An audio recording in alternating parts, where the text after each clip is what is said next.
you doing today? I'm doing well, thanks. Good, Amazing. yeah. Your role here is as a mystical, ancient, powerful elf.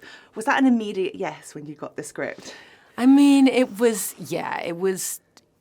what, just knowing how profoundly beloved the Witcher universe is, and then seeing what they wanted me to do within that. Yeah, it was a hard yes. Amazing. And I feel like the role of a narrator is an unseen pressure for setting the tone of the series. So how did you develop this really serene off-screen presence throughout the... You know what, I think it was mostly in the writing, you know. I think all good narration is about clarifying what's being said and not trying to do too much. I mean, that's the cornerstone of being a great storyteller, right? Is really understanding what you're connecting and like how it's connecting to certainly in a film, like what you're watching in that moment, and really helping the audience to go even further into the story. Absolutely. And you've got such an amazing costume, even from like the opening scene.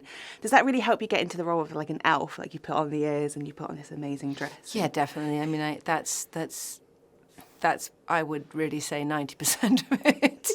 It's the ears and the braids and the costume and the whole vibe of the way that she looks. You know, it's very outward in for me, yeah. Amazing. And working with Joey, who's obviously an old hand at The Witcher, and you're new to the series, how did he help you and guide you through this show when coming on board? He's magical, Joey, because he's so knowledgeable about the world of The Witcher. He really understands how every character connects and the storylines and the history. And so, you know, it was like speaking to Declan, who wrote, you know, and wrote on Witcher and created Blood Origin. His knowledge is immense, and he's very, very generous, very kind, and very patient with my sometimes really not understanding how things, or taking a minute to understand how things connected, or how to pronounce certain words and names. Amazing. And you've got a wonderful line. Your character says that she's a collector of forgotten stories. Yeah. Is there like a forgotten story throughout history that you'd quite like to bring to the big screen? Well, I've got to tell you, Chevalier, this movie that's coming out, the fact that people don't know the story of Joseph Bologna, Chevalier de Saint-Georges, you know, who was a contemporary of Mozart's, who was extraordinarily impactful in France pre-revolution, part of the court of Marie Antoinette, and has largely been excised from history, most deliberately because he was of colour.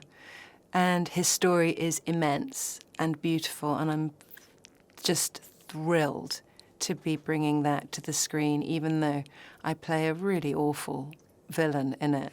It must be fun, though, playing an opera diva villain. It's always fun playing an opera diva. It's like been a huge part of my career. So. You do it so well. I do it all right. I do. I've got some karma there. Yeah. Well, thank you so much for talking with me Very today. welcome. It's been an absolute pleasure. Thank and you. I hope you enjoy the rest of your day. Thanks so much. Ladies and gentlemen, you're watching Hey You Guys! Hey You Guys, huh? Hey You Guys. Is that from the Goonies? It is indeed, yeah. Nice. Hey